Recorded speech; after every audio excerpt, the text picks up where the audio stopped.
இயேசு என்பவர் தேவகுமாரன், நேசமாய் உன்னை நாடும் தயாளன். இயேசு என்பவர் தேவகுமாரன், நேசமாய் உன்னை நாடும் தயாளன். பாவம் போக்கவை பாரினில் வந்து, பாவியாய் சிலுவைதனில் தொங்கி, கோரமாய் தனதாவியை நீக்க தேவதேவன் உயிர் தெளிந்தாரே. தேவதேவன் உயிர் தெளிந்தாரே.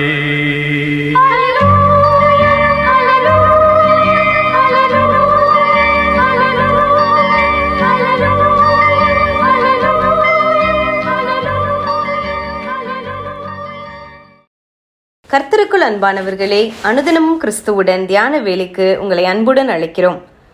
இன்றைய தியானத்திற்கான வேத வாசிப்பு 1 கொரிந்தியர் 15ஆம் அதிகாரம் வசனங்கள் 13 முதல் 19 வரை. தியானத்திற்கான தலைப்பு, நாம் யாரின் வழித்தோன்றல். கிறிஸ்து எழுந்திராவிட்டால் உங்கள் விசுவாசம் வீணாயிருக்கும், நீங்கள் இன்னும் உங்கள் பாவங்களில் இருப்பீர்கள்.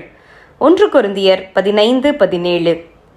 இயேசு கிறிஸ்துவின் உயிர்த்தெழுதலை நினைவு கூர்ந்த நாம் பாவத்தின் சம்பளமான மரணத்தை, பாவத்தின் கோர பிடியை இயேசுவின் உயிர்த்தெழுதல் எப்படி உடைத்தெறிந்தது என்பதை சிந்தித்து பார்க்க வேண்டும். ஒரு ஞாயிறு ஆராதனை, சில பாடல்கள், ஒரு ஊர்வலம், ஒரு ஐக்கிய போஜனம், இத்துடன் உயிர்த்தெழுதல் முடியுமானால் இம்மைக்காக மாத்திரம் கிறிஸ்துவில் நம்பிக்கையாயிருக்கிற அவர்களை பார்க்கிலும் நாமே பரிதபிக்கப்பட்டவர்களாக இருப்போம். உயிர்த்த இயேசு நம்மை உயிர்ப்பித்திருப்பாரானால் பாவத்தை வெறுத்து ஒதுக்குவோமாக. இயேசுவின் சரீர உயிர்த்தெழுதலே நமது விசுவாசத்தின் மையக்கரு.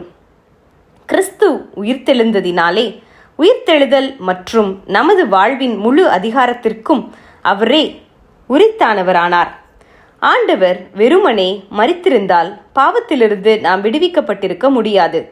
அந்நாட்களில் மிருக பலியானது பாவத்திற்கான வெறும் மன்னிப்பு கொடுத்ததே அன்றி அது பாவத்திலிருந்து விடுதலை கொடுக்கவில்லை.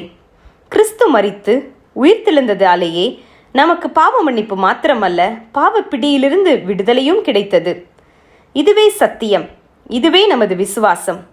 இயேசு உயிரோடு எழுந்ததால் அவர் ஜீவிக்கின்றவராக பிதாவின் முன்பாக தமது பலி இரத்தத்தோடு நின்று நமக்காக வேண்டுதல் செய்கிறார். அவர் உயிர்த்தெழுந்ததால் நாமும் உயிரோடே எழும்புவோம் என்ற அசைக்க முடியாத நிச்சயம் நமக்கு உண்டாயிருக்கிறது. அது மாத்திரமல்ல, உயிரோடு எழுந்த இயேசு இனி மரிப்பதும் இல்லை, அவர் நித்தியர். அவர் வரும்போது நாமும் உயிரோடு எழுப்பப்பட்டு என்றும் அவரோடு கூடவே நித்தியமாய் வாழுவோம் என்ற நிச்சயத்தை நமக்கு தந்ததும் இயேசு கிறிஸ்துவனுடைய உயிர்த்தெழுதலே. அன்றியும் ஒரே மனுஷனுடைய கீழ்ப்படியாமையினாலே அநேகர் பாவிகளாக்கப்பட்டது போல ஒருவருடைய கீழ்ப்படிதனாலே அநேகர் நீதிமான்களாக்கப்படுவார்கள். ரோமர் 5:19. நாம் யாவரும் ஆதாமின் வழித்தோன்றல்கள். ஆதாமினுடைய பாவத்தின் விளைவுகளும் குற்ற உணர்வும் நமக்குள்ளும் வந்தது. ஆதாமின் பாவ சுபாவத்துடன் நாம் பிறந்தோம். தேவ கோபத்துக்கு நாம் ஆளாகினோம். கிறிஸ்துவின் மரணமும் உயிர்த்தெழுதலும் நமக்கு மன்னிப்பையும் நீதியையும் பெற்று தந்திருக்கிறது. அதை விசுவாசிக்கிற நாம் இப்போது ஆதாமின் வழித்தோன்றல்கள் அல்ல, மாறாக மன்னிப்பில் ஆரம்பித்து நித்தியத்திற்கு நடத்தி செல்லுகின்ற கிறிஸ்துவின் வழித்தோன்றல்கள். இதுவே நமது விசுவாசம். சத்தியத்தை அறிந்தும் விசுவாசிக்கிறோம் என்று சொல்லியும் நாம் யாரின் வழித்தோன்றல்களாக ஜீவிக்கிறோம்?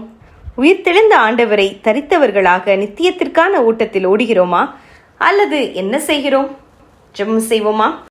அன்பின் பிதாவே, கிறிஸ்துவின் உயிர்த்தெழுதலின் சாயலில் நாங்கள் இணைக்கப்பட்டிருக்கிறபடியால் இந்த நிச்சயத்தோடு தொடர்ந்து ஓட உமதருள் தாரும். ஆமேன்.